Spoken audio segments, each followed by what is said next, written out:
Hi, everybody. I'm Abby, Hi guys, I'm Alex. Hi, I'm Isabella. and today we're going to be talking about the biomechanics of prosthetic arms.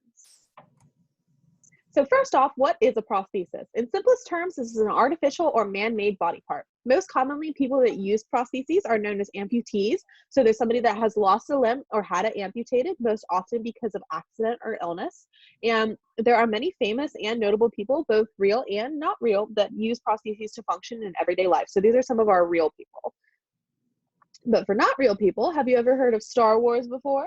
Star Wars is actually known to be a franchise that has a lot of prostheses in its films, including for use by Luke Skywalker and his father, Darth Vader.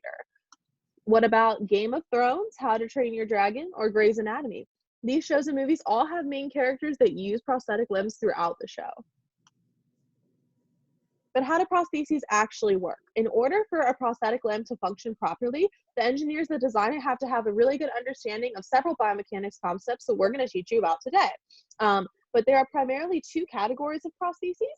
There are brain-powered or electronic prostheses and body-powered or mechanical prostheses.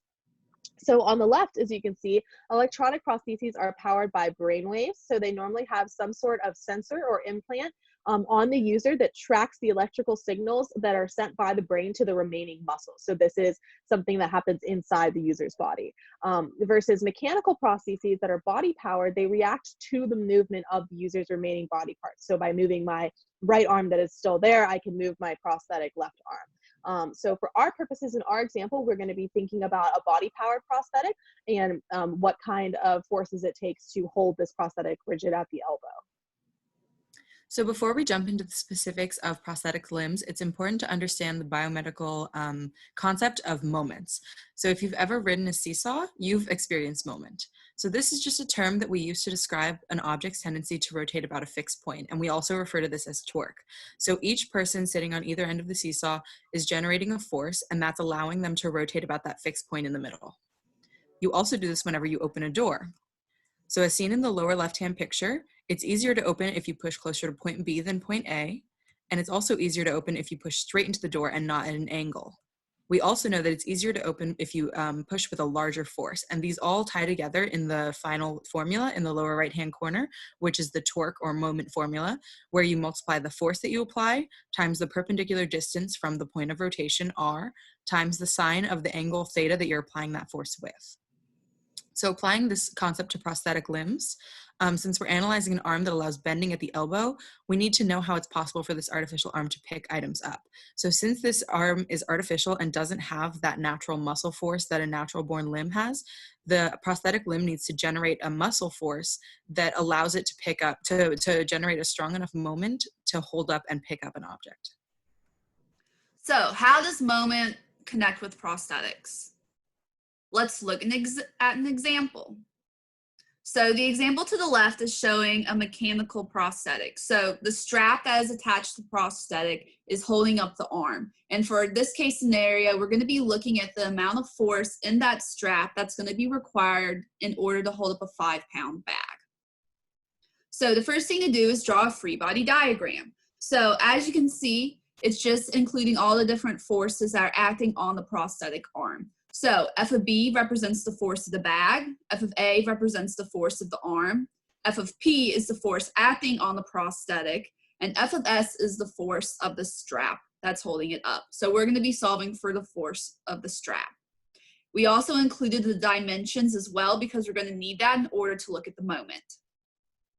So what do we know? We know that the force of the bag is about 22.2 newtons, or the equivalent to 5 pounds. The force of the arm is 9 newtons, and theta 1 is 45 degrees, and theta 2 is 10 degrees. But we don't know the force of the strap or the force acting on the prosthetic. So, in order to get started, we're going to be summing the moments. And we're going to sum the moments about point P, where the force acting on the prosthetic is occurring. So the first thing to do is to include the force of the strap, but specifically the Y component. So that's where the sine of 45 degrees comes in. And we're multiplying that by the perpendicular distance. This term is also positive because this would be causing the moment to go in a counterclockwise direction about that point P. Then we include the force of the arm times the perpendicular distance, and that's going to be subtracted because that would cause the moment at point P to go in the clockwise direction. And then we include the force of the bag times its perpendicular distance, which would also cause the moment to go in the clockwise direction about point P. Now, since we have only one unknown, which is f of s, we can solve because we know the rest of the terms. So we end up getting a force of the strap of 121.82 newtons. So why is this important? This is really important for prosthetic design. So we found that the force of the strap is going to have to be about 121 newtons, or about the equivalent of a small toddler. When you think about that, that's a lot of force that's going to be required in order to hold up that 5-pound bag. So by using moment, it was really effective in trying to figure out the unknown forces. And this is really important for prosthetic design because this gives more insight into which designs may be more favorable for a patient and how this is going to impact daily life for these patients living with prosthetics. And then to wrap it up, just a couple of prosthetics fun facts for you guys. Firstly, there's a surgical technique that's called osseointegration, as you can see in the leftmost image.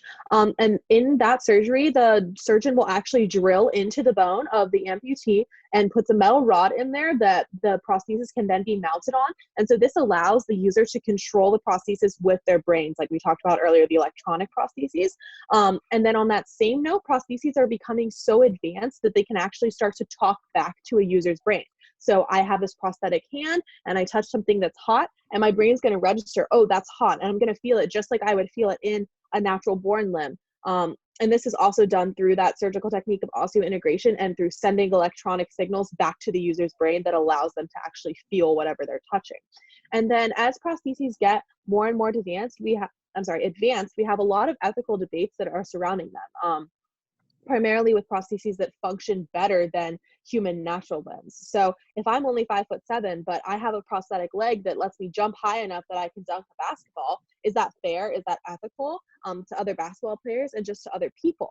There's also an issue of scientists that are developing prosthetic limbs that are used as accessories. So for people that have all of their natural born limbs, but they just want a third arm or another leg or something like that to help them with their efficiency and to help them do more in everyday life. Is that something that's fair to everybody? These things are really expensive. They're really technologically difficult to create. And so, we just have to think about that and the ethics as you guys start to pioneer this future of prosthetics and technologies. So thank you so much for watching this video, and we hope that you learned something.